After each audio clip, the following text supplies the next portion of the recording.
ভালো ভালো খাবার খাইলেই কিন্তু সকাল শুভ যায় না। ভালো ফুলের সাথে ছবি তুললেই কিন্তু সকালটা তোমার শুভ হবে না।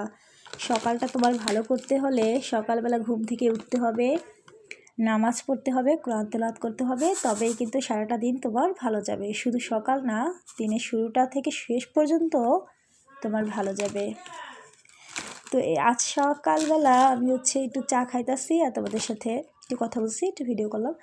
আর আমি যেহেতু সবসময় আদা চা খাই, কিন্তু আজকে একটু দুধ চা খাইলাম।